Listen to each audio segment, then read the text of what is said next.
You're now listening to Sound Talent Media. Check out more shows at soundtalentmedia.com.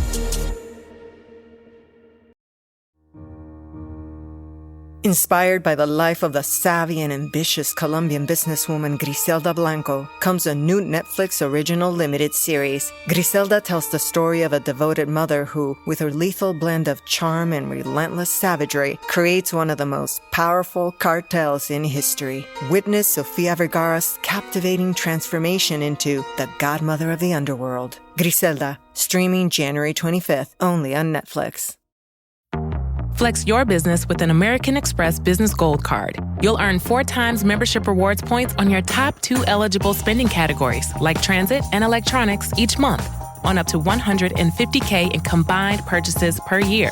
Plus, you can now earn 3 times membership rewards points on flights and prepaid hotels booked on AmexTravel.com. Terms and points cap apply. Learn more at americanexpress.com/business-gold. Amex Business Gold, built for business by American Express.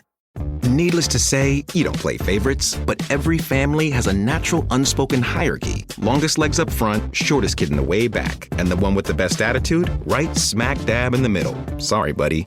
The first ever Lexus TX is a 3-row SUV where everybody wins. With loads of elbow room, cargo room, and leg room. For everyone, no matter where they sit. This is a new era of 3-row luxury. The Lexus TX. Experience amazing at your Lexus dealer. Granddad, what's good? Hey there, got us a quarter pounder with cheese and McNuggets. Wow, haven't had our special McDonald's order in a minute. Heard your little tic-tac-toe dance didn't get no likes. Oh man, is Mom telling everybody? You know she is. There's a deal for every favorite grandson at McDonald's. Right now, get one favorite like a quarter pounder with cheese or 10-piece chicken McNuggets and get another for just $1. Price and participation may vary. Cannot be combined with any other offer. Valid for item of equal or lesser value. Welcome to another episode of this podcast, you beautiful, beautiful, beautiful person. Thank you so much for tuning in. Seriously, I know I say it every week. I say it every week, and it's probably annoying to some folks, but thank you. It really means a lot to me. It really, truly does. And with that in mind, I've got quite the episode for you.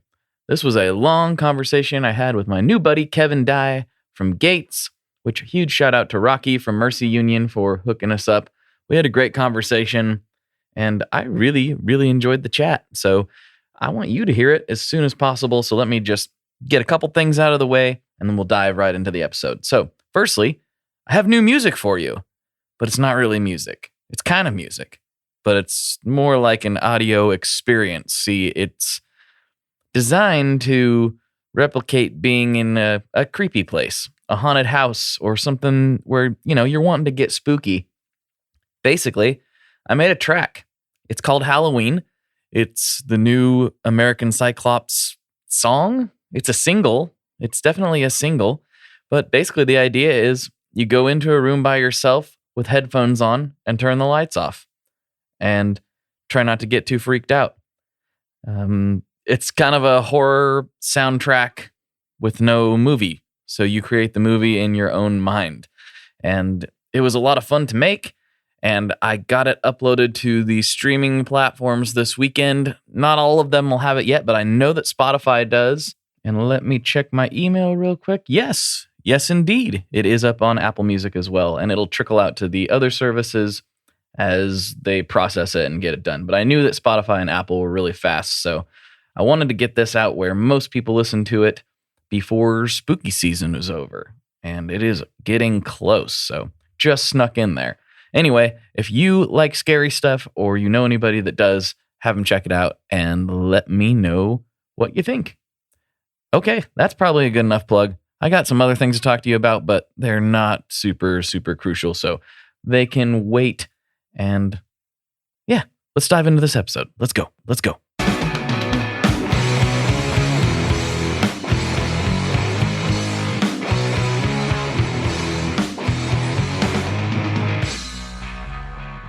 Hello, everyone. Welcome to another episode of the Tone Mob Podcast, the show about guitar stuff, occasionally, sometimes. I'm your host, Blake Weiland, and with me today, I have Kevin Dye from Gates. What's going on, dude?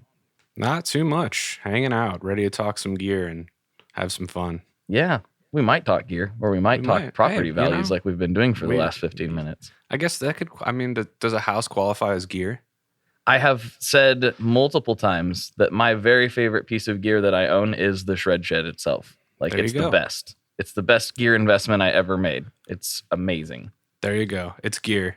It's gear. So it can be. But I definitely recommend if people can, you can build any scale of shred shed as long as you could like have somewhere you can go and nerd out. If you can, I definitely recommend it. But on the gear topic, I started building this right before the Helix came out. And had that existed and the modeling been as good as it is now, I don't know that I ever would have built it, because I just would have been like, oh, I can do it in my room. You know, you can just plug straight in and thousands of dollars. Yeah, it's nuts now. I'm kind of glad the timing worked out the way it did. Yeah, I haven't been able to. My amp behind me is like, I haven't been able to have that in my like studio room in a really long time. And now that I have it here and I can play out of it, I'm pretty stoked. But at the same time, I'm like, well, most of the time when I'm like going to record a demo or something, I don't want to be blasting my like Bassman at the loudest possible volume. So you're just playing into like an amp sim anyway. Mm-hmm. Like, all right, well, you know, it's cool. I love playing out of my amp, like first and foremost out of anything, but like the options now are just hilarious. You know, it's like you could just plug into a laptop and get a sound that's like totally acceptable. So yeah, I mean, some of my favorite sounding records that have came out recently, I was upset to find out that they were all in the box. I was like, oh no, it hurts my gear nerd feelings, but you can't argue with it, you know? And again, technically that's it gear, is that good. You know? That's gear. Like all the plugins and stuff. I was thinking about it like the other day, how like if I was going to like walk someone through my studio, it's not like super impressive, you know. I just got some like cool stuff that I'm recording through, but like everything that's like interesting and almost, I would say probably 80% of what I use creatively is on my computer. So like imagine taking all the plugins and like lining them up like they were like vintage pieces of gear, and I'd fill my house twice over, you know, like, right. So it's just funny like thinking about that. I'm like what is a fab filter like dynamic EQ? You know what I mean? That's not, you can't have that in like a box. So it's kind of interesting to think about that way, where I'm like, all of this stuff is, for me, is like super cool and interesting to have, but it's just on a computer, so it doesn't look impressive like in any way, you know? No, I totally get it. Yeah, I just got one called the Sausage Fattener, and I'm in love with it. And, nice. And it's like, but it's just like, it's weird because it's a thing. It does stuff. It physically does things. You know, you can hear it. Like, it changes the air, but it's not really a thing. It's such a weird perception, and it like gets me down the rabbit hole of like, oh, and then there's these NFT things. How's that going to impact music? Like, how much is the digital world really going to encroach into, you know, creation and like actual product? It's kind of a weird. We're living in a very strange transition period, I feel like. Yeah, not to get real weird, but I had a dream last night where I was like looking for something in the snow, and then I thought in my dream like, this is virtual reality. Mm-hmm. And so like I like woke up being like, that was really weird, but I was like basically envisioning a future in my dream of like I'm living life and then realizing none of this is real, you know? Right. Maybe it's because I've been playing Skyrim a lot, but I don't know if that has anything to do with it. I'm like running in the like snow in Skyrim, and then I fall asleep thinking I'm like in this like digital realm or whatever. But yeah, I mean, it's super weird, you know, like all this stuff, it technically still makes things that exist, but it's just on a computer. So, and I NFTs, I don't even know what to even, you know, like I don't even know what they are. So like, well, I know just enough to be dangerous. Essentially, they're digital files that have a integration with the blockchain that allows them to be a unique thing. So like you can't make a copy of it. It's kind of like a serial number. You know what I mean? If you get like a say a trading card and it's like serial number whatever, you know, 1, that's more valuable, quote unquote, than 99 usually. And it's a way of like marking digital files in a way that can't be altered. because there's a record on the blockchain, much like any cryptocurrency or anything. That's how they track that.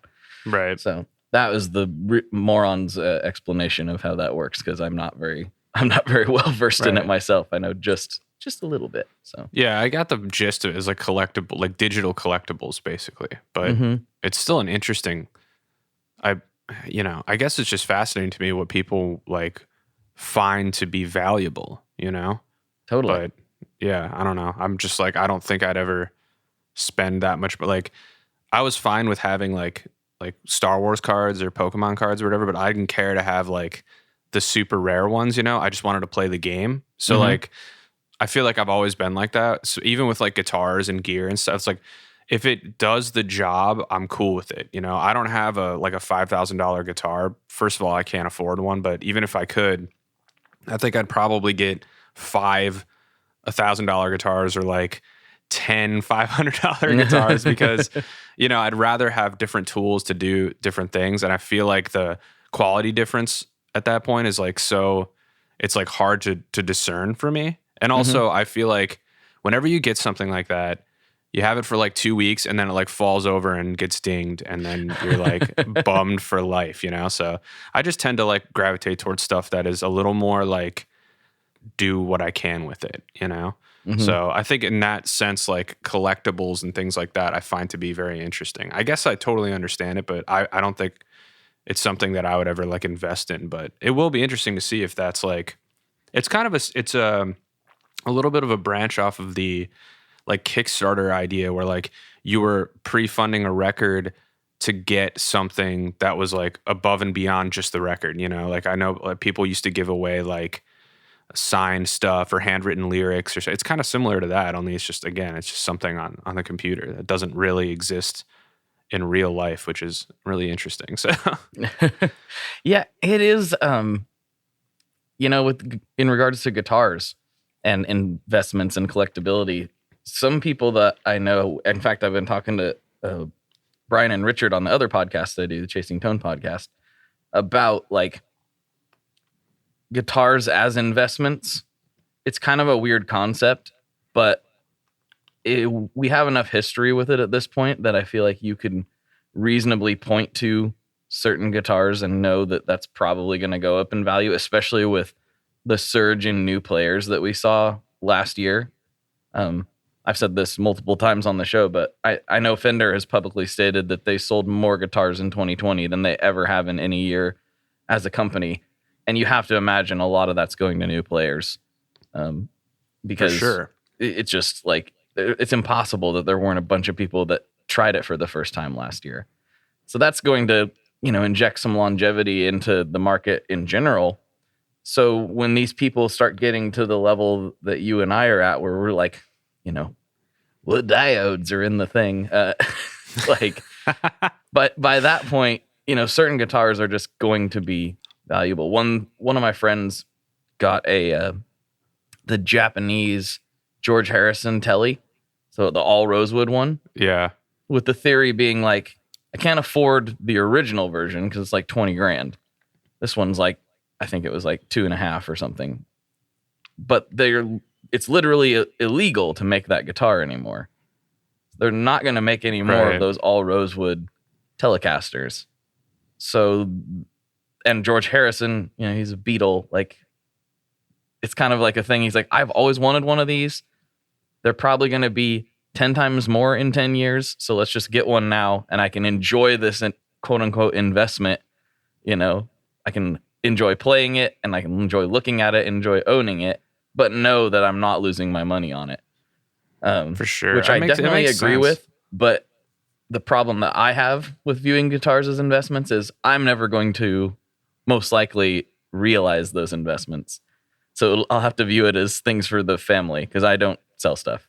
That's exactly how I feel. I was going to say the same thing. Like I've looked it up. I got my basement head for $200 off eBay, like back in the day. And now I could probably sell it for like $1,200. Yeah. And like, I'm never going to do that. Like I will not sell that thing. So like it's I'm never going to see that investment. It's an interesting point of view for sure to look at it that way. But like, I don't think I'd ever sell. I've sold like 2 pedals and I regret both of them.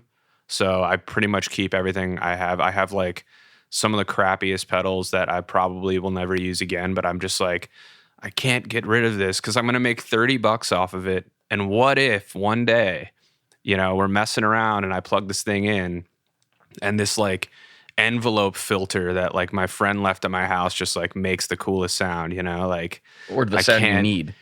Exactly. I can't bring myself to like get rid of them, you know? So I'd rather just like save up some extra money and, you know, get something else and leave that other thing in the back corner like rotting. That's exactly how I am too. I've traded one guitar, and I regret doing it because, again, same thing. I got like $200 out of this old funky like Teisco 4 pickup, like weird short scale thing, and it played awesome and it sounded ridiculous. But I was obsessed with melody makers, and I had an opportunity to get a 65 melody maker at a local shop, a double pickup, which I still have and I still love. But I'm like, why did I not just like pony up the $200 instead of pretending to be responsible? That's really what I was doing. I was like, I should get rid of, I don't need this guitar. I should just trade it. And every day I'm like, why did I not hold on to that? Right. But that said, I did get rid of my Rickenbacker 360 recently, and I kept wondering if regret was going to seep in, and it hasn't yet. I liked the orange cab I replaced it with well enough that every time I plug in, I'm like, nope, this was the right decision. Yeah, there's definitely a few things that I've thought about. You know, my wife like came back from South by Southwest one year and was like, I want a guitar. And I was like, cool, thinking it was going to be like $100 Squire or something. And she won like a $2,500 Gibson J45 acoustic guitar. Nice. And it's amazing. We've recorded it on everything we've done since then. And I would say probably 90% of the records I've produced, it has been on. And I bring it to the studio and everyone's got their own acoustic guitar that they're like, this is my guitar. And then they play that thing for 5 seconds and they're like, we got to track this. So somehow this like newer build Gibson acoustic guitar just sounds amazing. And I have like an old like Beater Ibanez acoustic that, again, like I was messing around one day and like dropped an AC adapter on it. So it has this huge dent in it. And it just like, I'm like, I should just get rid of that because I never play it. I only basically play this Gibson acoustic now.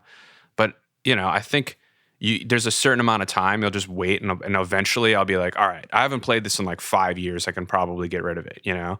But there's still like a little bit in the back of my head where I'm like, am I gonna want this? Is someone gonna come over and then we're gonna want to play 2 acoustics at the same time and I'm gonna need another guitar? What, you know, I feel like I'm gonna get rid of it and then some scenario is gonna pop up where I'm like, I really want that guitar, you know? So I just leave it in the closet basically. My theory has became like, okay, I already built this ridiculous room because I ran out of room in one of the bedrooms in the house. If I have to do that again, it's probably time to get rid of some stuff. Like, that's just obscene, right? Expansion that's 2 is so your if I point. run out of room out here, I know that it's time. At least if I run out of room because of guitars. Yeah. That's the caveat. I am adding, like, I just got a pickup winder and I'm messing with all that, and that's taking up a ton of room at the moment. Yeah. But I know that's not going to be a permanent fixture out here. So it is technically full right now, but it's not full of guitars. You've efficiently used your wall space, which for me, I had to put up all these sound panels, and then I had no studs left to put any of my like guitar hangers or like room at all to put them. So I'm thinking I'm going to make like a boat and put it where this chair is. And that's basically, I'm full at that point, you know? So I'd have like my 5 guitars on that, and then that thing would be full. And then so that I have like no extra room. However, because I live in Nashville and the rest of the band lives in New York, New Jersey now, and we're going to be rehearsing at Mike's house in Kingston, I don't want to fly back and forth with my guitar because, you know, I'm totally freaked out to do it. I'm expecting to walk onto the plane and they're like, you know, for the reason they're going to be like, nah, you can't take that on here. I also, last time I flew home, I watched the guy unload some Pelicans off the plane and he was just throwing them. And I'm just like, Oh my God, dude, I'm so scared to do that. So this has become a new excuse for me to build a completely separate rig and just keep it at Mike's house.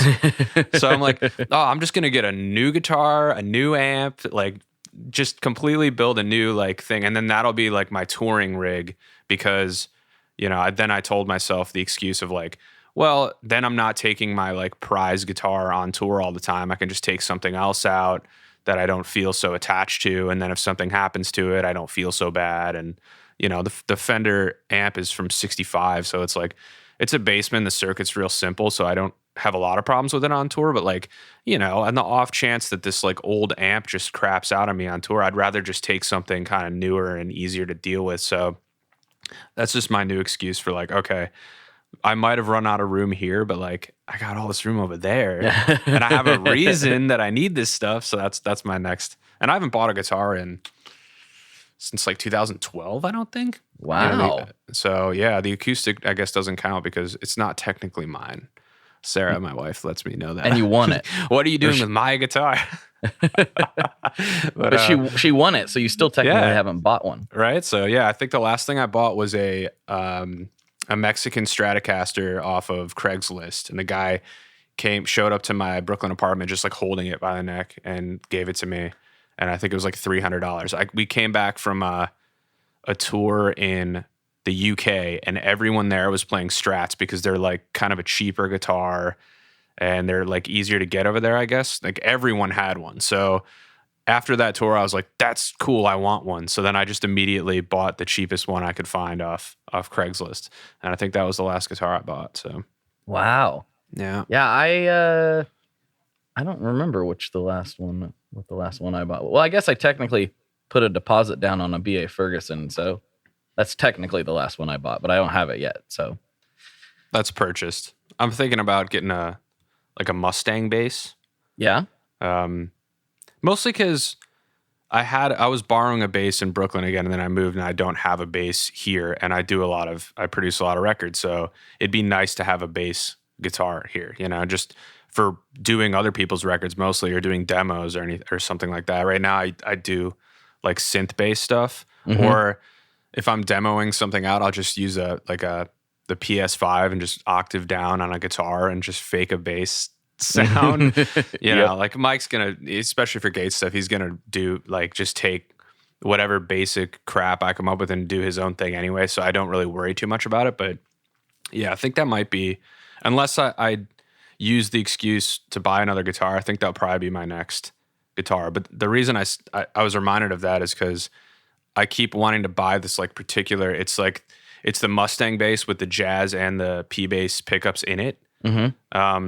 And there's like a Chicago Music Exchange, like pink shell pink version of it. Yeah. And every time I go to order it, it's like available by X date. And I know they must be making new batches of them and shipping them, but then like I'll go to order it and the date has changed to like 6 months from now. And I'm always like, I want it like today. So I keep doing that where I go online, look at the date, and it's like, right now it's February. So I'm like, oh, I'll wait and I'll order it in January. And then January will come and there'll be a new ship date because they've like already sent out all those pre-orders, you know? So I keep just like messing that up and not getting it. But that's probably going to be my next like guitar adjacent purchase.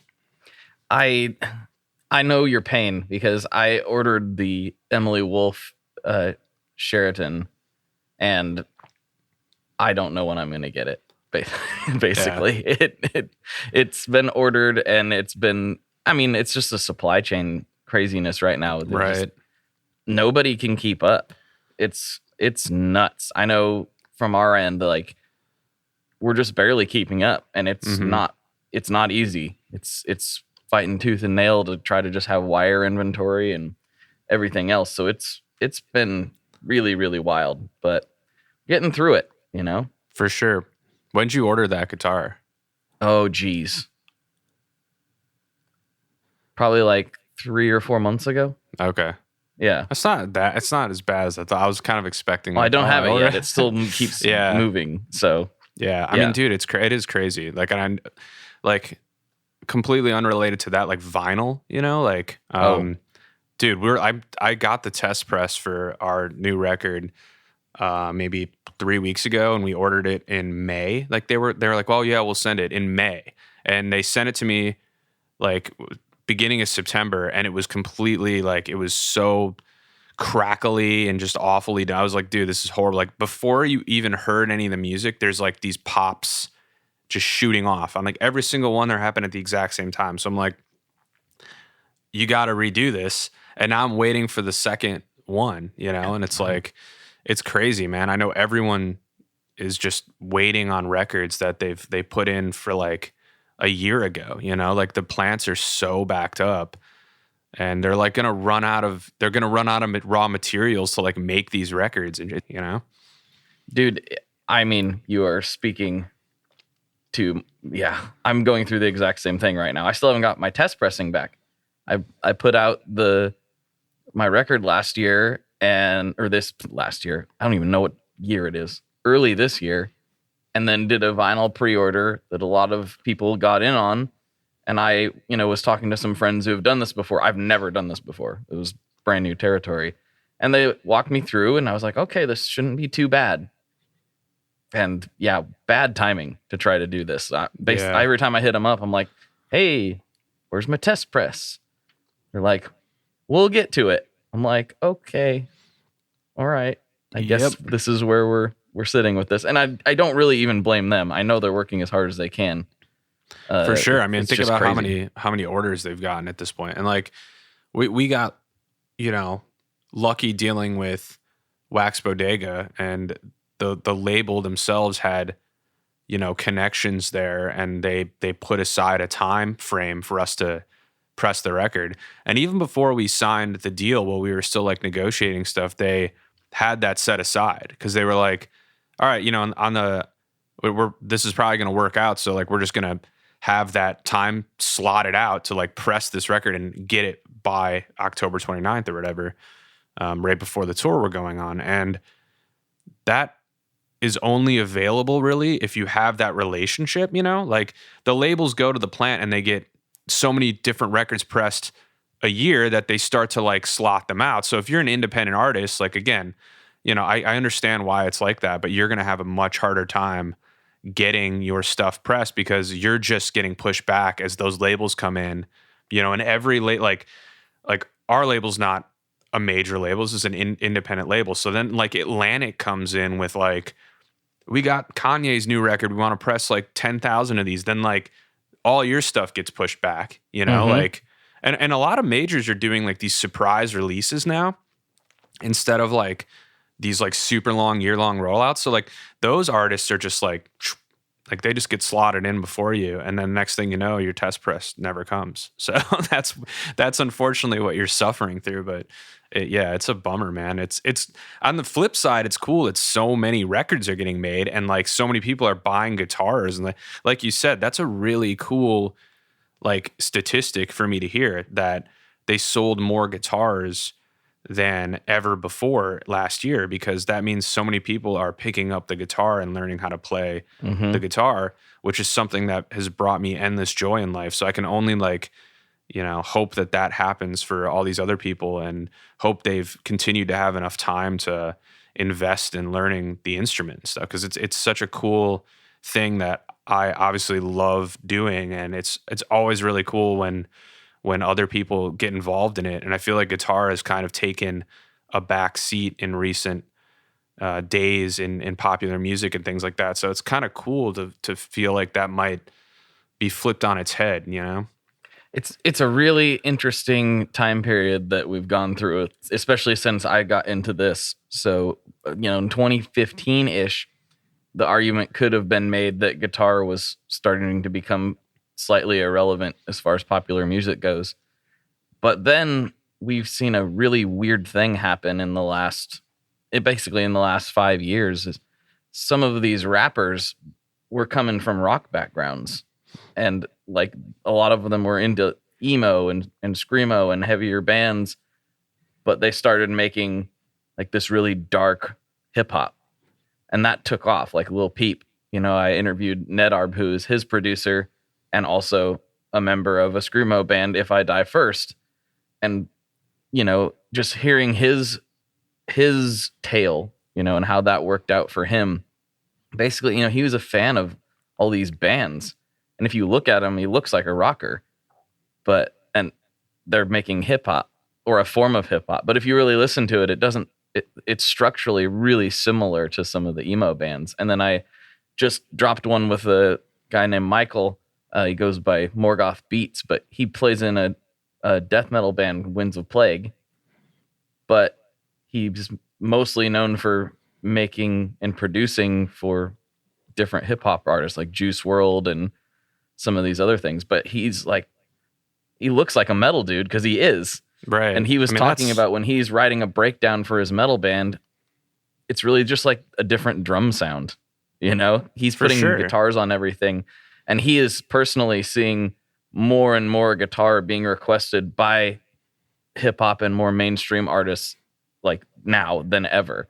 So I think guitar is sort of, I never thought it was uncool, but I think it's becoming cool again to them meddling kids. For sure. I do have to say that my brother, if he happens to listen to this, will be so excited you mentioned If I Die First.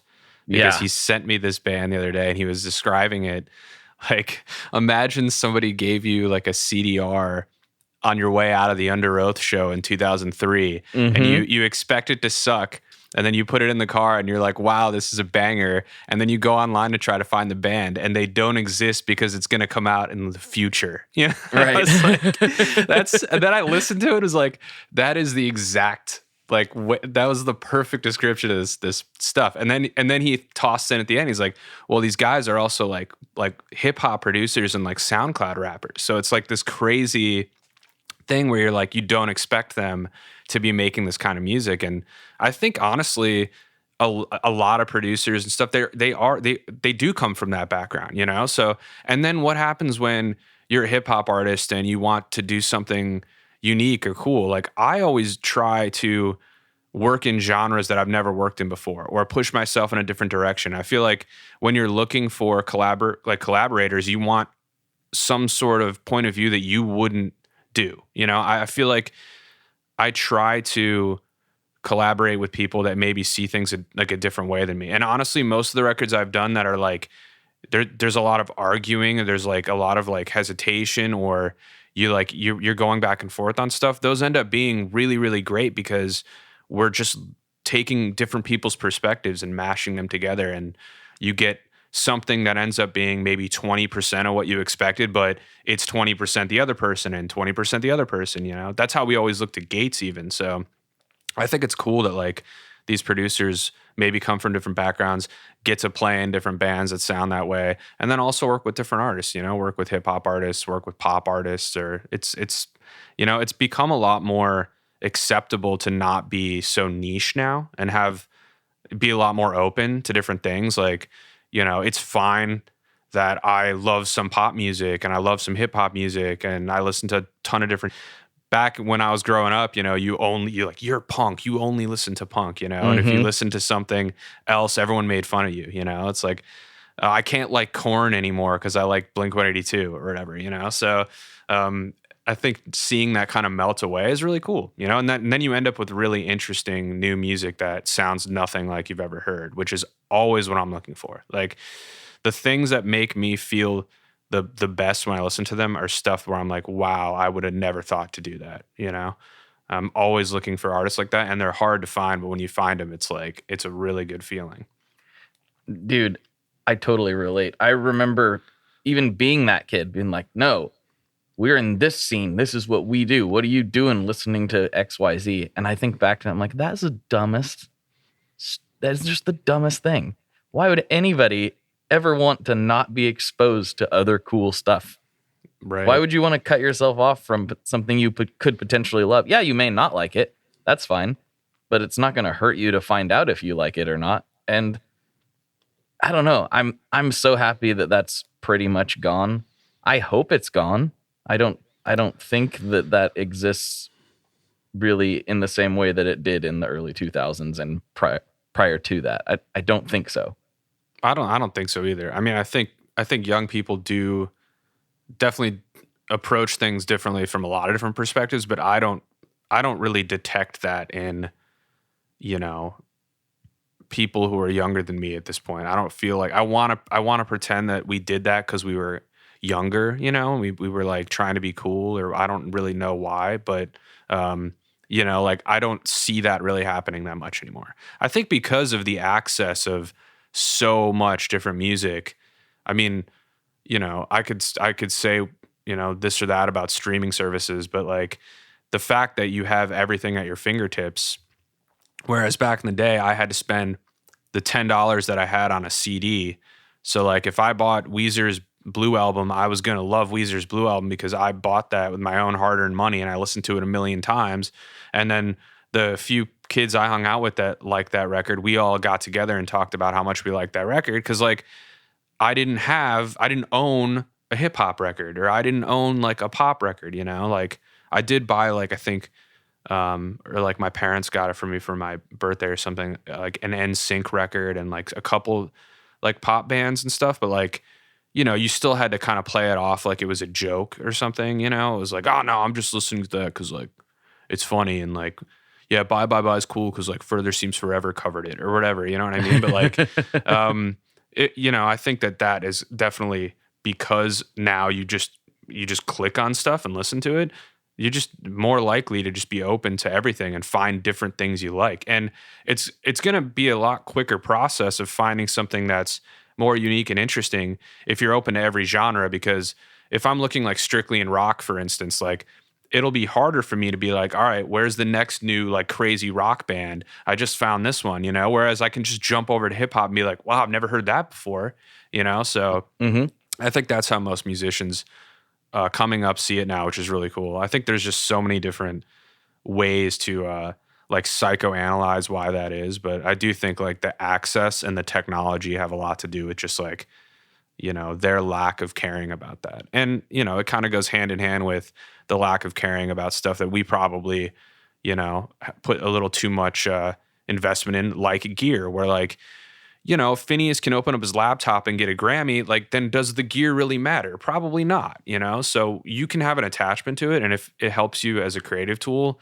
I'm all for it. And I'm totally like that. Like I have these old samplers over here because I like using them, and they make me feel like I'm being creative. But like if you don't need them, you don't need them. And I don't think anybody, coming up and learning how to make music is thinking like, I need to get an old Studer tape deck to make this sound amazing. They might think that because they're just interested in it and want to use it, but I don't think they're doing it because they read online that in gearspace.com that was the best possible thing, you know what I mean? And I think that was more me growing up, that was more the vibe, It was like, I'm doing this because I read somewhere or somebody told me that this is what I need to do to make this cool, Well, and at certain points that might have been true. At certain points, sure, that was the epitome of the way to get a good sound. But the reality is that recording technology has came along just as far as anything else. Back in the early 2000s and in the 90s and prior to, we weren't running around with supercomputers in our pockets. We weren't running around like with any access to just record any sound we want whenever we want. That's what I did for my record. I'd hear a sound out in the world and I'd be like, oh, this might be interesting. And if I didn't have my like normal field recorder, I'd whip out my phone and grab it real quick. I think the phone's even couldn't better. do that back then. Yeah, I had a Tascam that I was doing field recordings with, and I started uploading everything, and you could just hear me like donking around with it on all of them. And the phone doesn't do that. So I was like, the phone's actually a better recording device ultimately to do that kind of stuff with. And it's crazy. You got it in your pocket. I have 92 voice memos of different song ideas. I mean, like, think about the access to that. And then you can just drop that. When I was doing a record with a buddy of mine, and we were mixing it over Zoom, and he was playing the song and I was hearing it through like the Zoom compression and like the noise suppression thing that it does, like kind of playing. And I was like, dude, that sounds really cool. I recorded the audio from the Zoom on my phone by holding it up to the speaker and then put it in the song and then put it behind the actual song. Right. And then we ended up deleting it for many other reasons. It sounded really cool though, and I was like, that's some weird thing that was just like, dude, imagine how hard that would have been to figure that out. You know, like it just like happened so organically because it's just so easy to grab this thing and hit record and then airdrop it to my computer and drag it into Pro Tools and it's in there. You know, and the whole on top of the whole thing of that we're mixing a record on Zoom. Like I'm playing him real-time audio, full high res of what his record sounds like. And he's like, actually turn that guitar up a little bit. You know, it's like, that's insane. Like I can't believe that we can do this. You know, it's pretty fascinating to me. I think my fascination with it is why I'll continue to do this for the rest of my life, because I don't really have an attachment to like the way things were. And I like trying new stuff all the time. So it's like the perfect job for me where I'm like, all right, like someone's going to come in and be like, I exclusively use this weird plugin. And I'm like, all right, I'll buy it and see what's up. And then I'm using it on everything, you know, like it's cool. When you realize that like there are rules to a degree, but it's entirely fine to break them. Like that's the coolest thing. You know, I think the thing that really triggered that in my brain is actually on the Thrice's Alchemy Index, which I know that we're both big fans.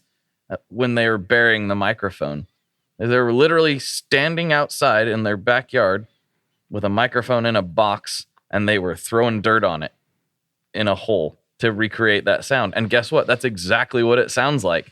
When I heard that they did that, I was like, we can do whatever we want.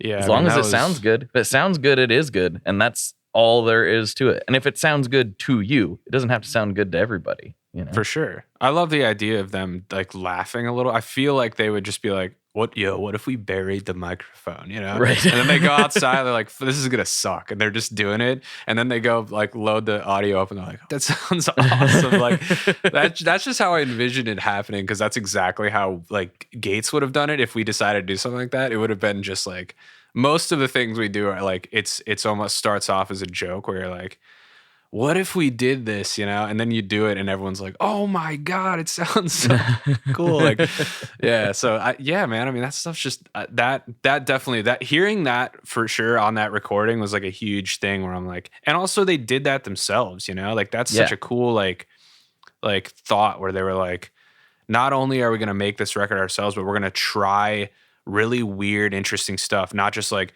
hey, I'm just trying to figure out how to like record a snare. You know what I mean? They just like went hard and made this like crazy record that they tried so many different experimental things on. And, you know, that definitely, I think probably subconsciously influenced me to constantly be like trying new stuff creatively, and like never trying to stop finding a new interesting thing. I always call them like sonic hooks, you know, it's like not a non-melodic, like audio idea that is in a song that is like interesting and kind of memorable, you know? So I think guitar effects is a way that Gates particularly tries to do that, in having moments of the songs that sound interesting and cool, that is something that you remember, you know, oh, that's the song with this thing, you know?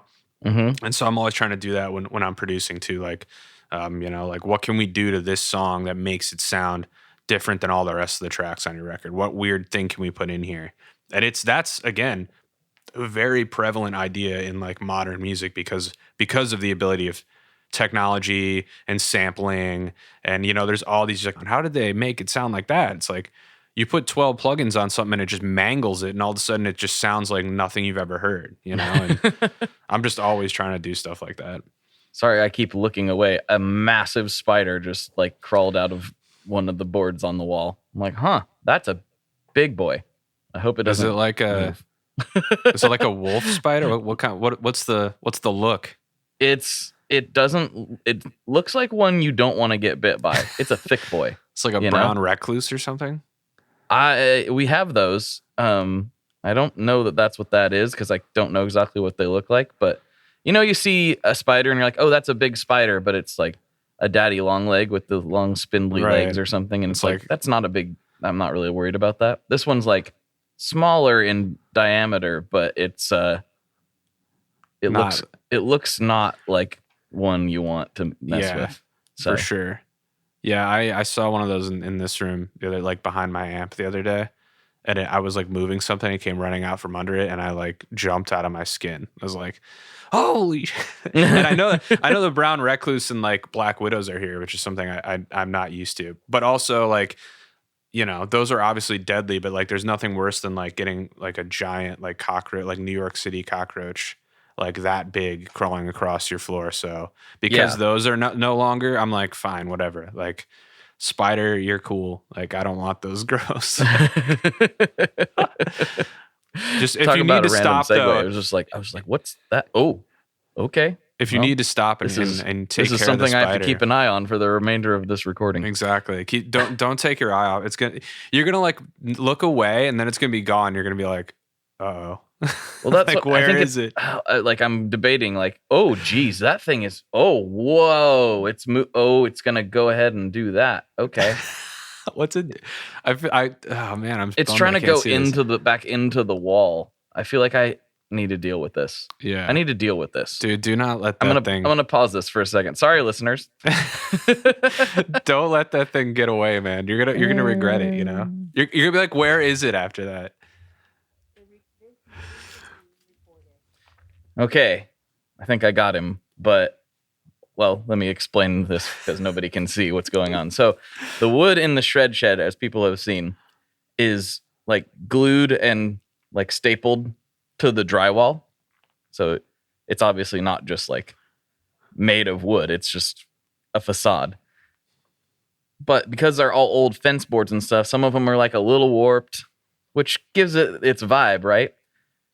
But you know, this spider come out from between one of the cracks in the wood, and it was kind of chilling there, freaking me out, as you guys heard on the recording. And he went back in. I was like, okay, I'll get a screwdriver, and I'll reach in and poke him, which is exactly what I did. I poked him and thought I got him pretty good, but then I pulled the screwdriver out, like he like fell behind. Because it was like pulled away from the wall a little bit, like fell behind the wood. So I don't know if he's dead or not. You probably just like maimed the spider, and now he's pissed, and he's gonna like, yeah, he's gonna pop out again. I keep like now I'm feeling like, oh, it's crawling on my legs. No, it's not. No, it's not. Like, yeah, you're gonna feel like that for like 2 days straight up. Like you're gonna feel that thing crawling. You're gonna be, I'm not scared of spiders. This one was just especially menacing, yeah, dude. You know, I mean, spiders don't usually freak me out at all, but now I'm going, wow, maybe I need to change my tune on spiders. This thing is frightening. Just waiting, you know, it's just waiting for you, you know, it's like just there to like creep you out at the worst possible time. I'm just going to come outside and Aragog's going to be outside in my backyard. Just like, you damaged my son or something. Like, I don't know. If that happens, like that's incredible, you know? It's not actually. That would be not great for me. I don't think that's going to end well for me. I mean, dude, all you got to do is cast a fire spell and you're good. I am a muggle. I don't have any fire spells. Do you have fire spells? In Skyrim, yeah. Although I picked a wood elf, so I had no idea how to play this game. I'm a huge Breath of the Wild fan. It's probably my favorite game. Okay. And Skyrim is like, it's similar in the open world concept, so I just like downloaded it because I need something to decompress with at the end of the night. And I was just picking my character, and I was like, oh, I'll be an elf because it says they're good at archery. And then I like tried to use the bow and was like, oh, I suck at this. So then I started training to use just like fire. He just blows fire at everybody. I'm like, oh, this is easy. I just hold R and everyone dies.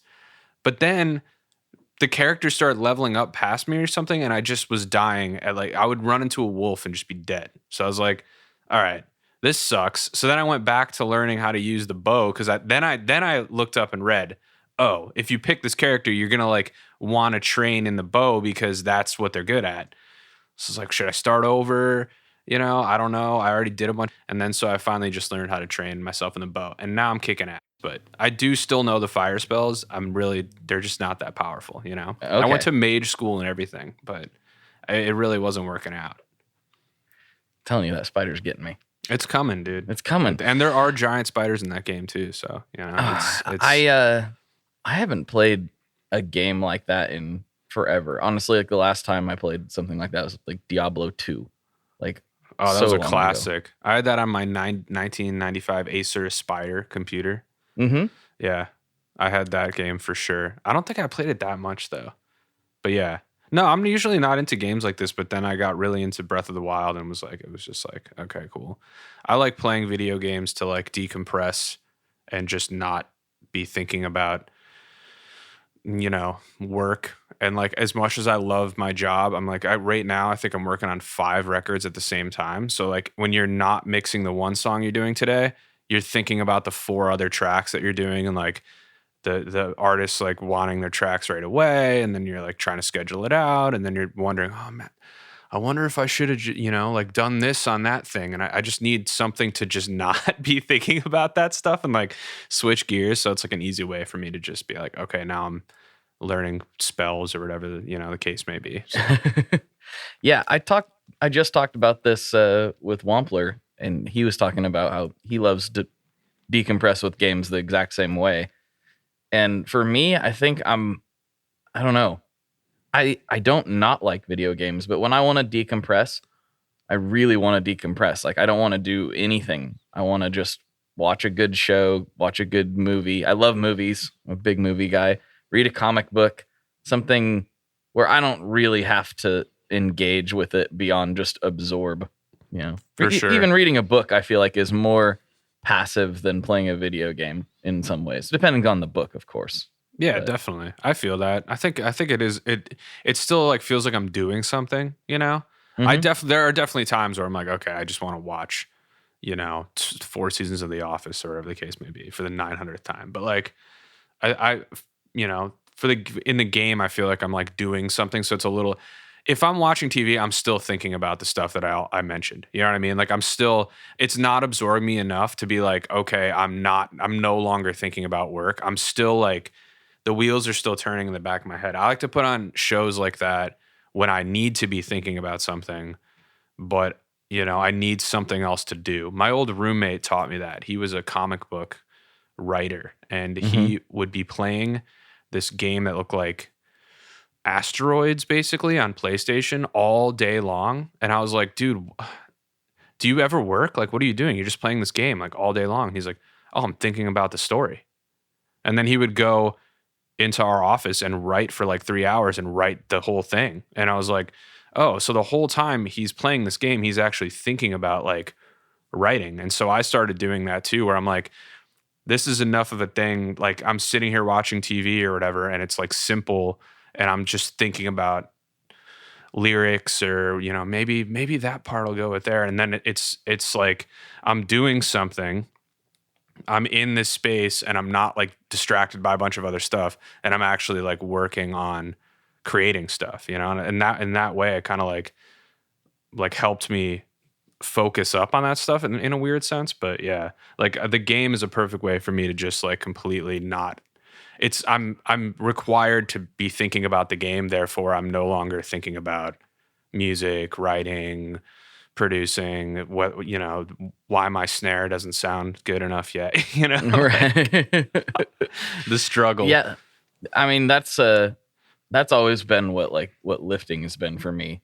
It's like when I get into that I do that mentally probably more than physically, honestly, like as far as where it helps me, just because, and a lot of people, my wife doesn't understand it at all. I'm like, when you have, a bunch of weight on your back and you're trying to do something with it, you can't think about anything else.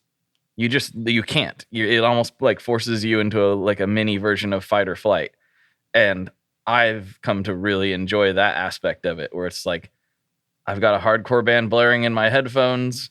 I literally cannot physically think about anything but this task at the moment. And that helps me a lot, because I am constantly, and it sounds like you are too, doing 400 different things in my brain at once, and not really like, unless I'm like doing the podcast or really focused on something. As a general rule, I'm thinking about too many things at once and not really accomplishing any of them. For sure. I have to have that singular focus, and the lifting's always helped me achieve that both in that moment and then like, okay, try to channel this into the other things that you do and do them right instead of trying to do 4 of them in a halfway fashion. For sure. That's exactly it, man. And I've been trying. We got an exercise bike too. My wife is big into exercises that are kind of like way of getting that energy out, and I've, having probably been drinking too many craft beers during the pandemic and not literally I sit here all day and work on people's songs. So like, don't get up. We're not in New York anymore, so I'm not walking around everywhere. So I'm like, all right, I got to exercise, and I have been finding that.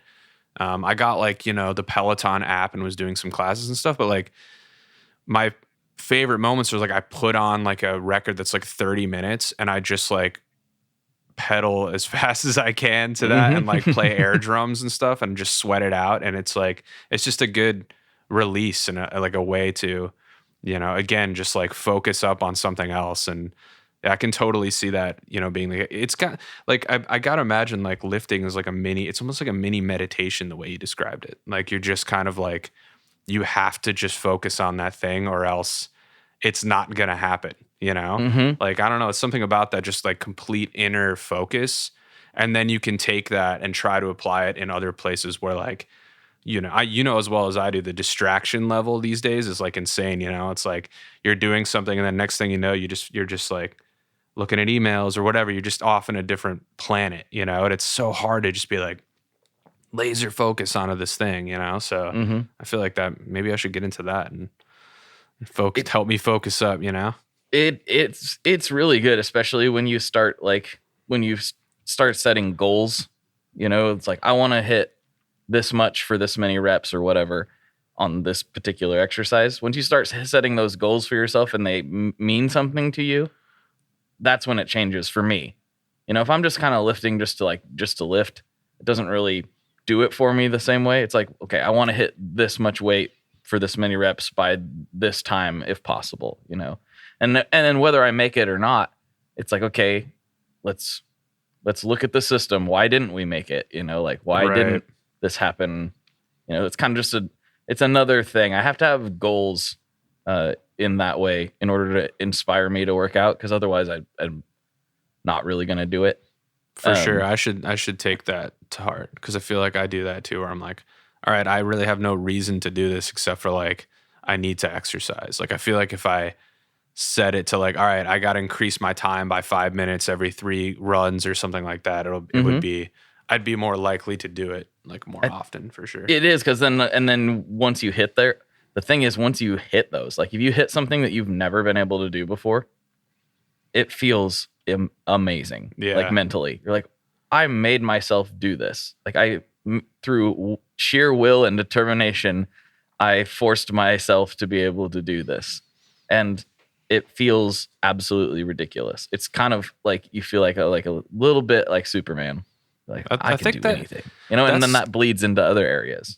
For sure. That's the feeling I get when I finish a mix, like, yes, for sure. Like, mixing is absolutely crazy. And like, it's definitely my favorite thing to do. Like, I think if I had a choice, I would just mix songs every day and I would just get the fully prepped, ready to mix track and just mix like 2 songs a day. And that would be my job, like, as much as I love production and I love making music and everything, like, there's something very specific about getting that stuff and trying to figure out how it all goes together. And it's like this super stressful process for me. It's like this constant tension in my body as I like automate the vocal through my mix cube and do all of these crazy little things. And then you play that song back and when it just like hits right, it's just this crazy feeling, especially that when you're doing like a full record and you do the first track and you spend like, you don't have a template yet. You just have this complete like blank. You're like, all right, I need to figure out how to make this work. And you get that first track sounding awesome. I mean, there's just like no better feeling. And then, you send it to the band and they're like, yeah, the background vocals could come up a little bit. It's like, will probably be the first thing they say to you, and you're like immediately back down to reality, or you're like, oh yeah, okay, fine. But for those like 5 minutes where it's just yours and you're like, it sounds incredible, and if they don't have anything to say, if they're not like, oh, this is like a horrible mess, like, you killed it, you know what I mean? So I definitely love that feeling that I get from that. And I think that's probably why I like doing it so much, because you just feel like you took it and you made it final, you know? It's a really, really similar feeling. Have done a little bit of, I'm not like a mix master, you know, by any stretch of the imagination. I'm very much a novice, but when I've nailed things in the past, it's like, it feels like a mini version for me of hitting like a massive PR.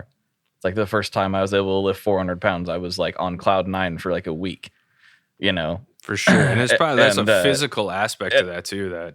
So it's that mix reference is really, it's really similar. It's just, for me, it's magnified. I feel like it has to be because of that physical element to it. You know what I mean? Where you've got this adrenaline pumping, and that's like just a completely added thing to that, where when you do reach that goal, it's got to feel crazy, man.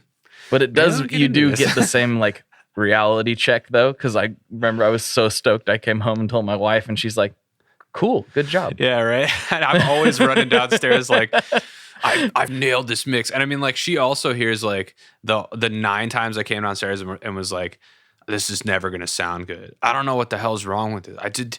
This vocal just sounds like there's nothing I can do. There's nothing I can do, you know? And then I come downstairs and I'm like, it's perfect, you know? So by then she's just like, okay, like it sucked like a day ago. It sucked 5 hours ago. Like, okay, like whatever. And she'll come up even like, especially when I was doing the Gates record, because mixing your own band is the worst thing I think ever. And I never get the feeling.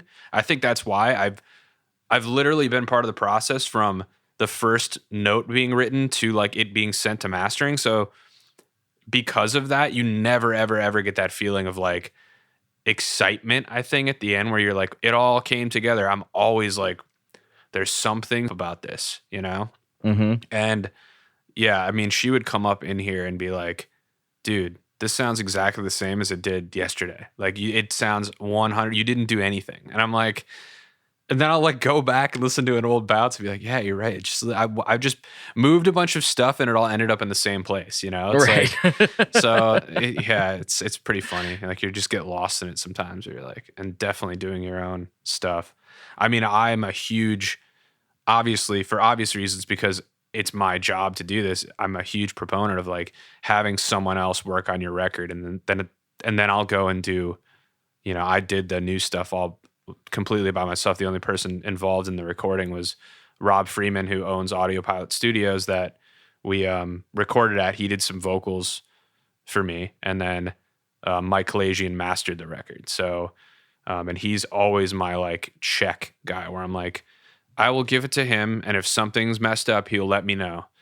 And if something's so messed up that you know, I got to go back and redo it, he'll let me know, and that's never happened. And then if something's messed up EQ wise or something he can fix, he'll just fix it.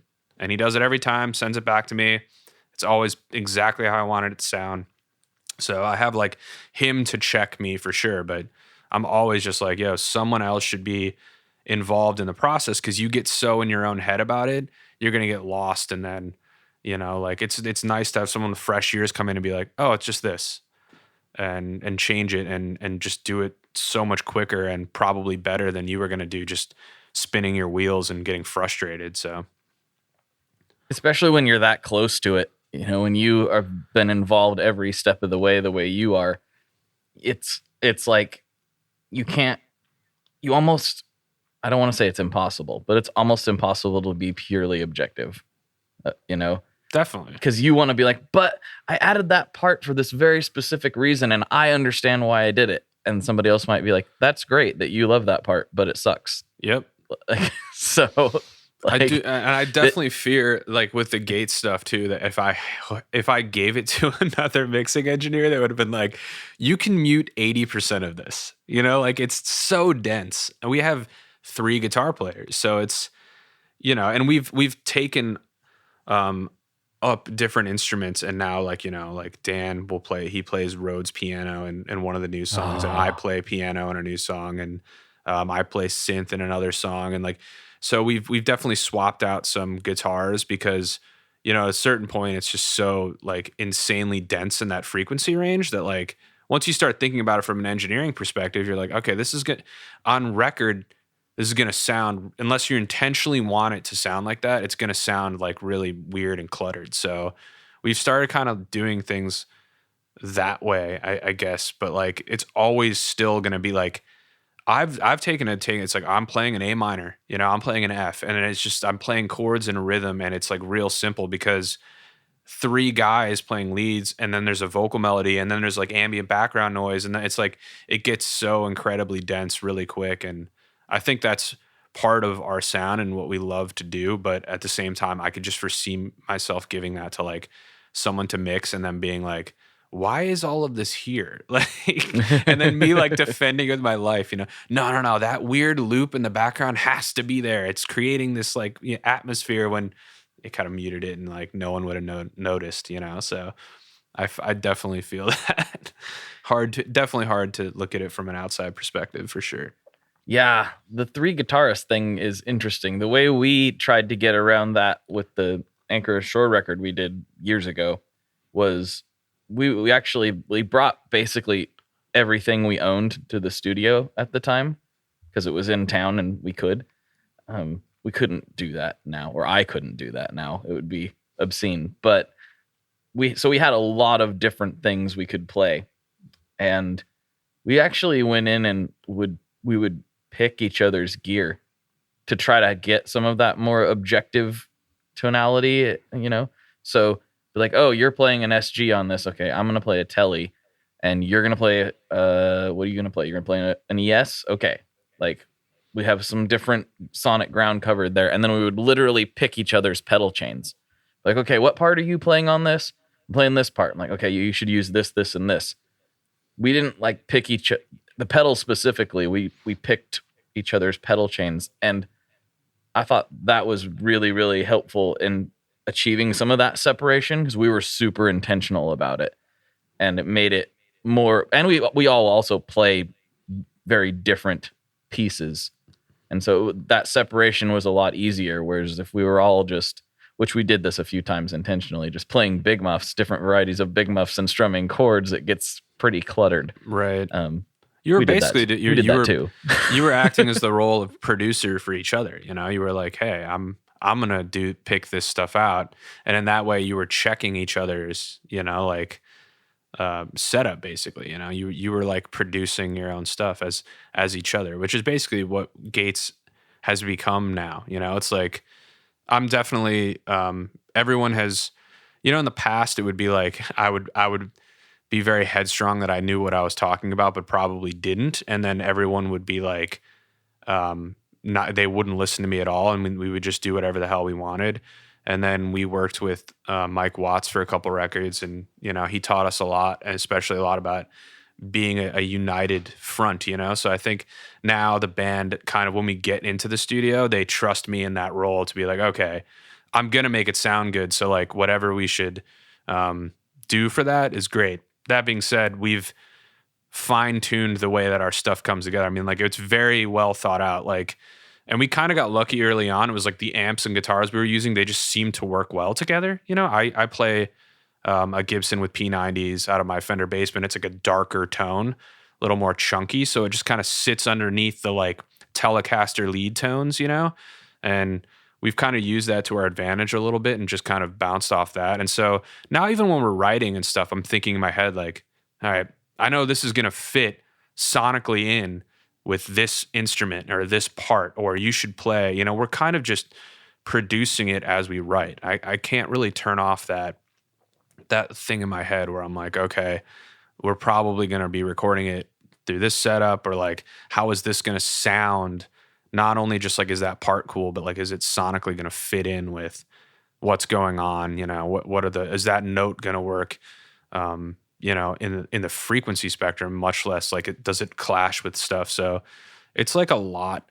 But it's also, you know, for me, Gates at this point is a sandbox where like we all get to try different stuff and just like push it to the edge. And I think we did that on this EP for us, like even more than we had in the past. And, you know, just like being like, all right, what can we do? What can we get away with? What kind of cool ideas can we come up with? And try to execute them the best possible and have it all fit together. So as dense as it is, I think it is pretty well thought out to the point of like, okay, it has a purpose still to be there, But I definitely do. There was a point where I was like there's a song Where to Begin. Like I think I had probably like 12 or 13 like shakers and like things doing the whole song has this like 16th note, like it's in 7 and has this like 16th note like hi-hat rhythm, and I had so many things like supporting that, like an army of percussion, and I went back through and just started muting them all and left like 2 and was like, that sounds good. I don't need like the 14 other shakers going off, like it's just like making it sound sloppy. So yeah, there was definitely times where I was like, I think we might have added too much to this, Mm-hmm. You gotta try sometimes it, less can be more. Indeed, that's very true. We don't know how to do that, so that would be the most mind blowing thing for us to like really pull it back, But we've definitely done better in our more recent days from our what we used to call the riff tornado days, which was just like 3 guys playing a lead over top of one another, and it just turned into its own part. It was like that's the part. All 3 guitars playing is the part, like because you can't pick out the individual note. And the few times people would play like they would do a guitar cover or something online, they would play a part that was a mashup of all 3 guitar parts. Like they heard another melody being made out of like the 3 guitars coming together, and they would play this like weird hybrid part of it. And it was always interesting to see, where I'm like, that's kind of cool. Like they heard like a specific melody brought out from like all those things playing together, but you can only write that way for so long, I feel like. You just run out of notes. We've used all the notes. Guys, all the available notes have been Everyone's occupied. played every note on the scale like 9 times. We got to try something else. Mm-hmm. For sure, dude. Well, man, thank you so much for hanging out. This has been a great time, but we have eclipsed the hour mark, and I still haven't gotten into my classic questions yet. So I want to do that. But before I do, this is your chance to take the stage and, shout out Uncle Bart or whoever you want to talk to. You can say whatever you want to say. If you have something you'd like to tell a couple thousand people, now is a good time to do it. I just want to give a shout out to my buddy Rocky for hooking us up, man. He's a true homie, and I'm glad he mentioned this. I think we were working on something, maybe a couple songs of his, and he mentioned that he had just done this, and he's like, when you guys put out a record, I'll reach out to Blake and you should be on that. I think it'd be really cool. You guys would get along. You're both big Thrice fans, and that's always something I'm like, all right, cool. Mm-hmm. They're into Thrice. I'm all right, sweet. And then I started listening. I listened to his episode and started listening to a bunch of stuff. You've obviously had the Thrice guys on, and Yvette a bunch of times, and so yeah, it's awesome, man. I'm glad he hooked us up. And if you haven't heard Rocky's music, you should check it out. He's in an awesome band called Mercy Union as well. So yeah, I just want to give him a shout out because he's one of the truest homies there is out there. So he's a great dude. I just spent a bunch of time talking to him on the phone the other day, and yeah, love that dude. I'm hoping I get to see him soon. So yeah, shout out Rocky, shout out Mercy Union. Go check him out. And if you haven't listened to his episode, I would say go back and listen to it if you're a new listener. That was quite a while ago. So. There's a joke in Gates. We had a demo for a while called Rocky's Gear, because Rocky has always been procuring an endless supply of like sick gear, and he is a guy who's not afraid to sell stuff and get something new. So he's just constantly like rotating the army of stuff he has. So whenever we needed something, we'd just call him and be like, hey, Rocky has that Rocker Verb 30. Let's call him up and just borrow that, For a while, like we were borrowing his grabber bass before like Mike got one. So he's always like loaned us gear and just been like a really great dude in that respect. But like he definitely knows his stuff when it comes to that, and always has something interesting to say. And he's gotten into recording in the past couple of years, so we're always talking about that now too, which is cool. Like another horizon of things that like we can chat about. And he's always hitting me up and asking for advice, and then he's taken off on that and has become really talented in that field too. So Yeah, he's a good dude, knowledgeable dude. Yeah, I have to thank him because he actually invited me to do a cover song on one of his projects here. Like I have to imagine it was like right when lockdown happened. I think it was during lockdown. Yeah. Yeah, and so that was the first time in a long time that I actually just like recorded something, and it was actually the first time I recorded anything myself that wasn't like a pedal demo or something.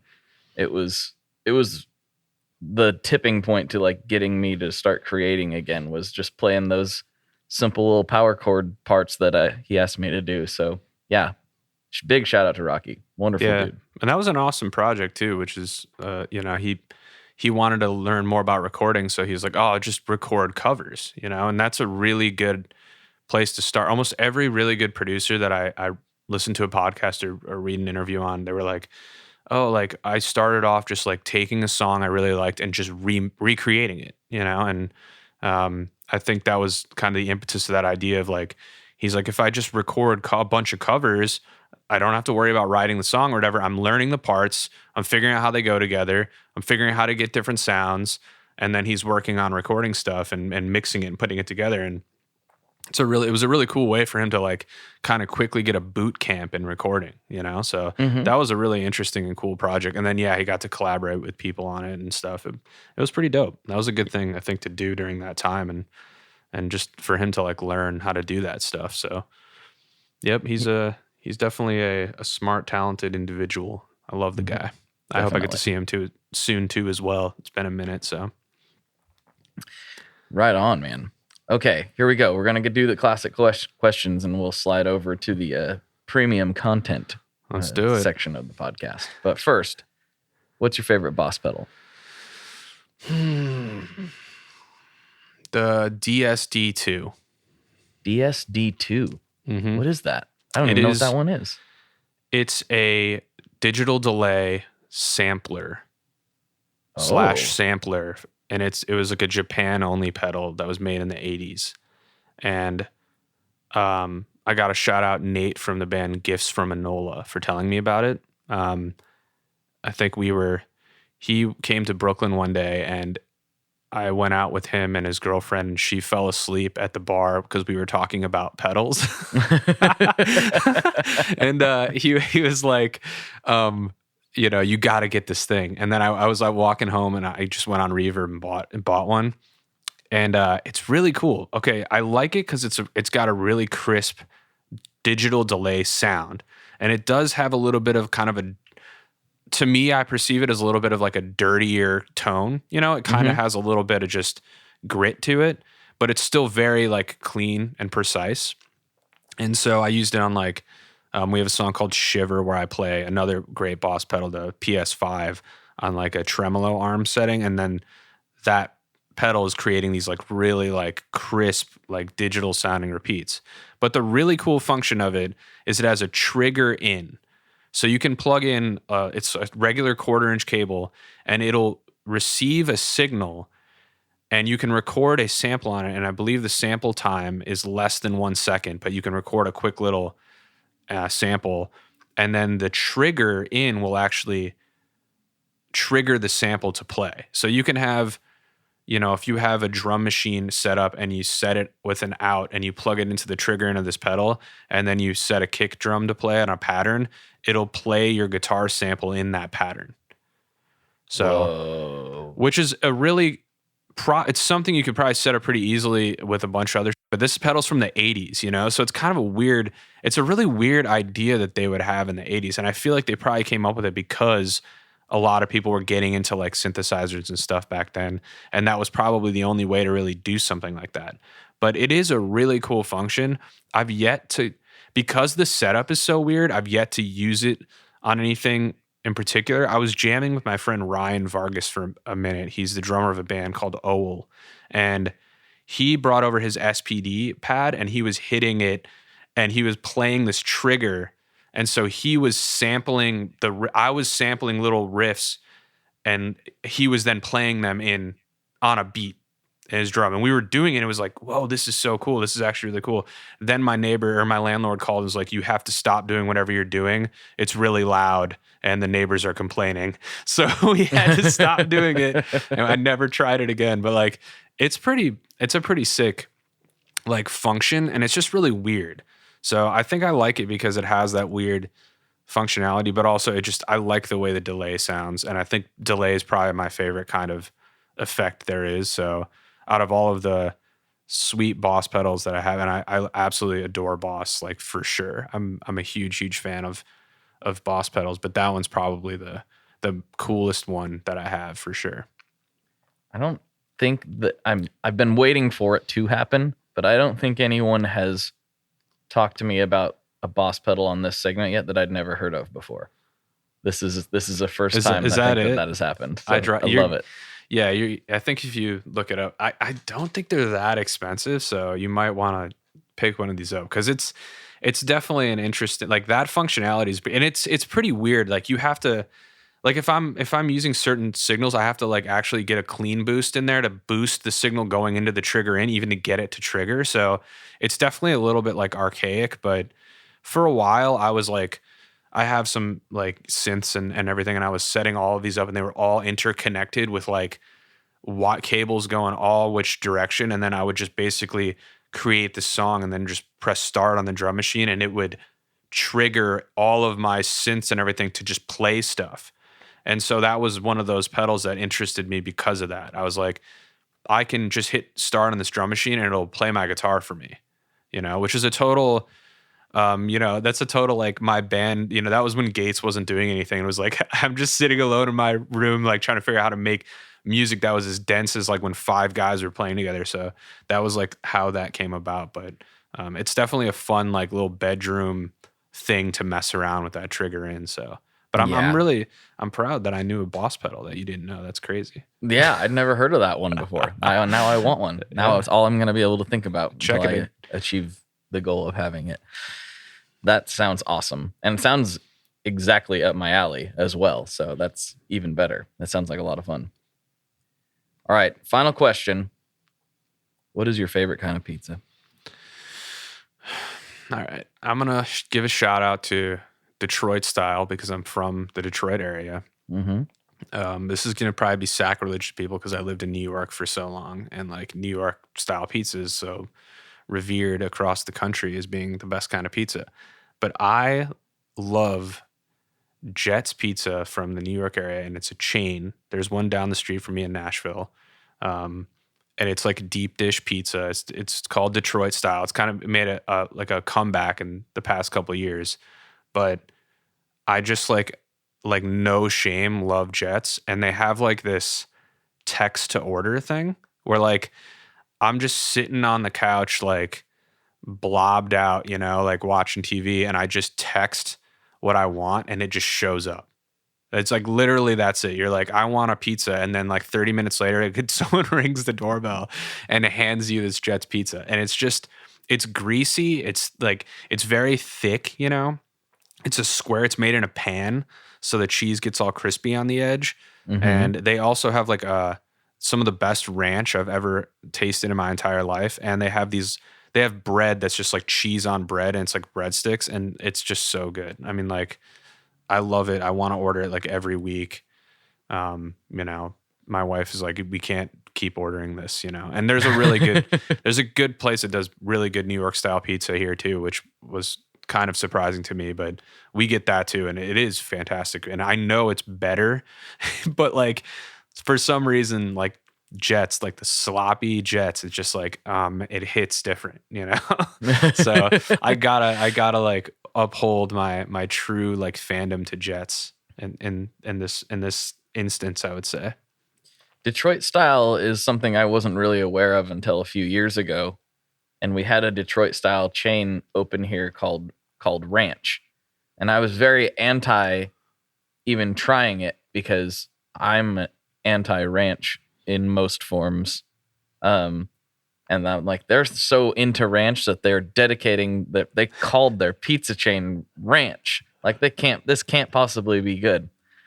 But I finally caved because Nick Greer moved here and I trust him on food opinions, and he was like, you got to try ranch. I was like, okay. Everyone else has told me, but now the fact that you've told me, our food tastes line up pretty well, so I'll go try it. And I tried their pizza, and it was very good, like Detroit style pizza. I tried their ranch just because I felt like I have to give this the honest try. And I still kind of feel the same about ranch. I'm not a fan. Definitely not on pizza. But Detroit style pizza, I'm like, okay, I'm about it. Like, I feel like I think the crust is the most important part of the pizza in all styles. But I think it's even more important in Detroit style to get that right. I could see it getting a Detroit style pizza where the crust is too dense and it not being very good. You got to have like those pockets of air in it. It has to have the right texture. And if they nail all those things, then Detroit style is a very, very good style of pizza, in my opinion. 100%. It can get very like spongy or chewy pretty quick, and then it's just no good. Because it's a lot of the pizza. It's like it's thick, and it takes up a lot of the density of like the entire pizza. So if the crust sucks, it's a no-go for sure. Mm-hmm. I'm glad you were converted though. And yeah. I think the ranch being a Midwest thing for sure. Like it just comes hand in hand with that for sure. I just think it's hilarious. Like ranch is not a thing anywhere else. And like, I just grew up with it. So it's just really, really funny to know that like, it's not, everywhere isn't right. Wasn't raised on ranch the way I was, but it's really funny though. Like, you're familiar with sizzle pie, I assume?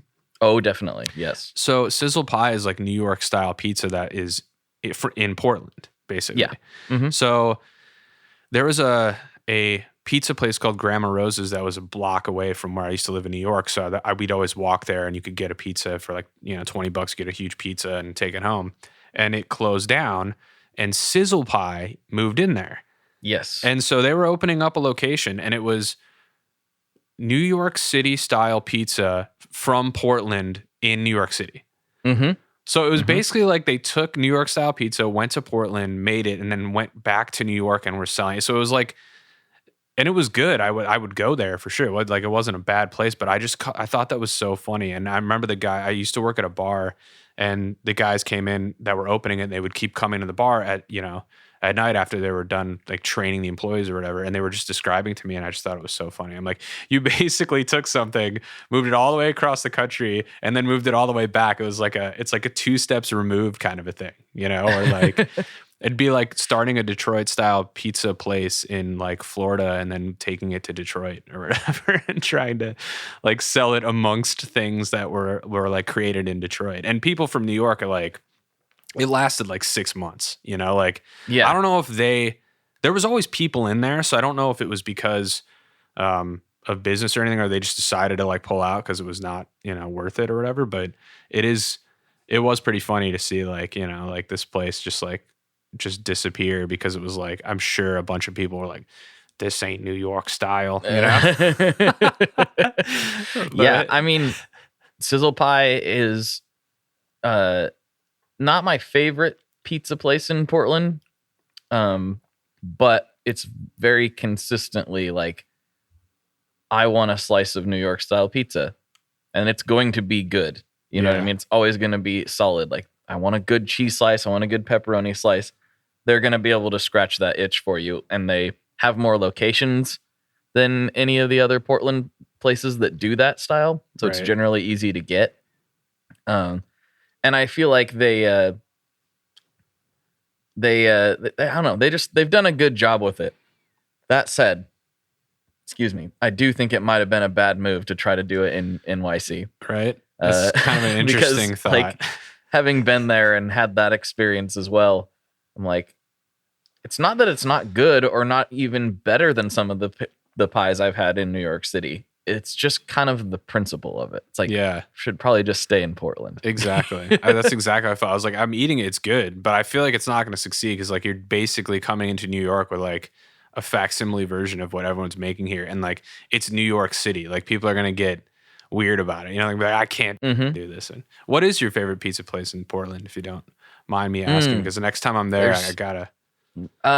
There's several I like, and there have been pizza media people that have claimed that Portland is one of the best, if not the best, pizza cities in America.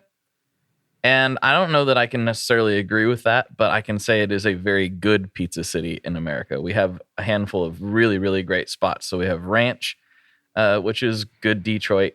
We've got Sizzle Pie, for the convenient good slice. We've got Scotty's for the slightly less convenient, really good slice. Dimo's is probably my favorite.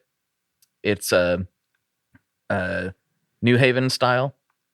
And it's really, really, it's really flavorful. Like, so they do like even clam? those most simple pies are just so rich and flavorful. I love Dimo's. That's a relatively new place. Okay. There's one in town where I actually live. I live just outside of Portland, called Mi Familia. That's an Italian, like, wood-fired joint. Always really, really good. And then there's a guy named Jerry. Jerry started making the other Chicago style pizza in his kitchen during the pandemic. And he just kind of started posting it on Instagram. And pretty soon he had a waiting list for this pizza that he was making in his kitchen, the Chicago tavern style pizza, really thin cracker crust type thing. And I got on that list while he was still in his kitchen. He finally was able to upgrade and move into a legit kitchen in a bar. And he has since I was on the waiting list, I was able to get a jump on those pizzas. And so I got one of those, and I've been trying every Saturday. Every Saturday he opens ordering at 9 a.m. and they always sell out in like a couple minutes. And so he's trying to expand his operation, but he's being really cautious about it because he's never opened a restaurant. He's not like a business quote unquote person. He's just a guy who happens to make a really, really excellent pizza that people can't get enough of. So he's cautiously expanding, and he just hired a person. So I'm hoping Jerry's Pizza will be more widely available. But nice. Due to scarcity, it's kind of my favorite at the moment. It's also very, very good. So yeah, it's an interesting, like the process is interesting too. I feel like when you get it, you're probably like, yes, I got one. Yes. Yeah. It feels special. It's like, that's awesome. Yes, I've been waiting for like 6 months to get this pizza. And I know it's the most Portland thing ever. And there's probably, 20 places in Chicago that do a very similar thing. But it's the only one here. Yeah, Chicago he's the only one doing it. You know, like you'd have to go pretty far to get one of those. So that's good that someone's bringing the style there. And I'm totally not like a dude who's like, okay, you have to be doing that here. Like you have to be from Detroit to do a good Detroit style or whatever. It's like whatever. I'm sure you can figure out how to make this stuff elsewhere. But one more thing I want to give a shout out to on the topic of pizza is an Instagram account that I think everyone should follow and would get a good would enjoy a follow of, and it's called Santillo's Pizza. Santillo's Pizza. All right, let me look. And he's a guy from New Jersey, and he's had this pizza shop. I think he got it from his dad, and he makes like he posts a different variety every day. I mean, I have no idea how this guy remembers how to make all these pizzas. I tried to go there with my friend Corey from Vasudeva. Is this Al Santillo? Is that right? Santillo? I think it's just at Santillo's Pizza. Let me make sure. He's probably like the first thing in my my list. But the follow is good because one, you're looking at a bunch of like really Santillo Pizza. Yeah, that is him, Al Santillo. Okay, all right. Follow. But yeah, if you look. So not only is it just like, delicious food porn pizza things, but his captions are just some of the best. This is one of the captions I want to read. It is a picture of two pizzas next to each other, and it says, "The one on the number one or number two, the one on the left or the one on the right." So that's the caption for that photo. So it's a lot of stuff like that where I just think the caption's really funny. I think he got reviewed on like Barstool Pizza or something. My friend Corey was showing me the whole thing. We tried to go there when I was working on a record with him in New Jersey, but it was like closed the day we tried to go. But I've been following his account ever since because like this dude is just hilarious, and he talks in a really like thick like Italian, New Jersey Italian accent, you know, like, and he posts these videos and he's just a real character and really funny to like listen to talk. And then all of his captions are like that. Like someone will probably be like, that looks really good. And he'll just reply to them with just tagging their name and say nothing.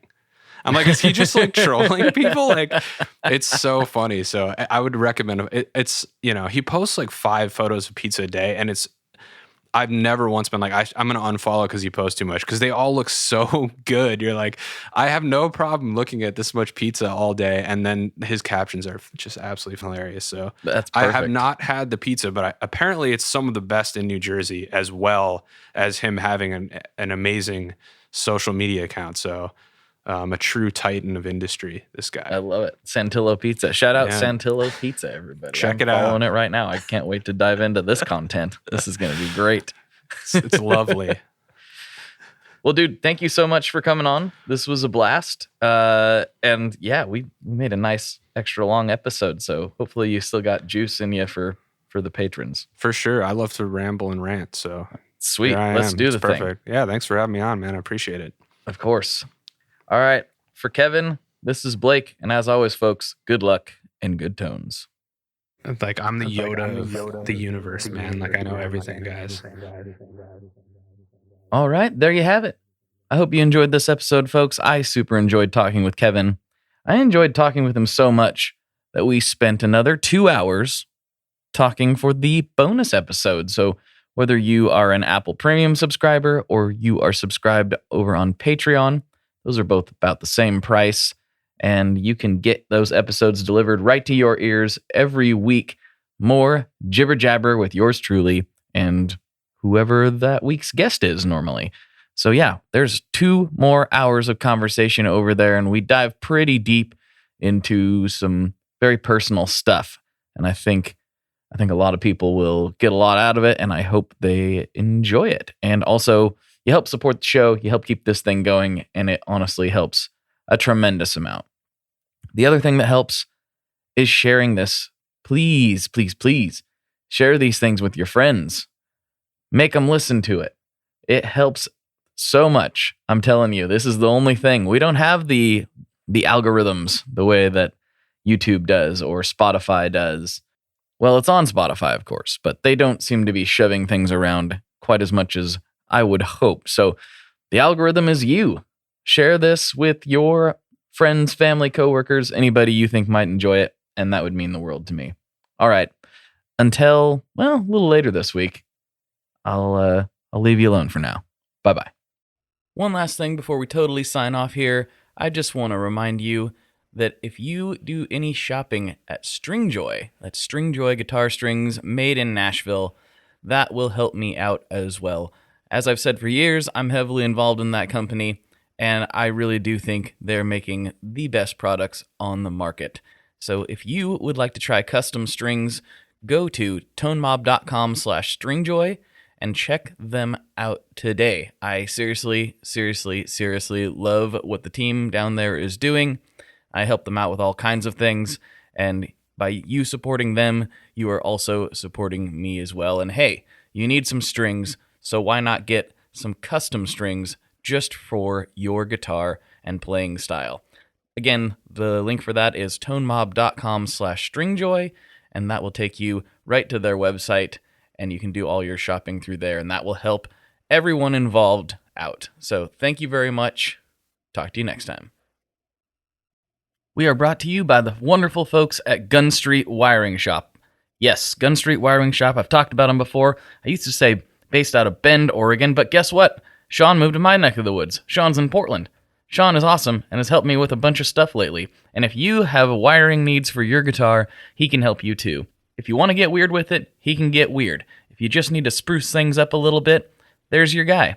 He takes all the guesswork out of doing your guitar wiring, and he makes it simple, and his customer service is top-notch, and I can't say enough good things about Gun Street as a company. I really respect Sean and what he's all about, and the product is top-notch. I've got 3 different guitars that now have Gun Street harnesses in them, and I could not be happier. So go to gunstreetwiringshop.com and check them out.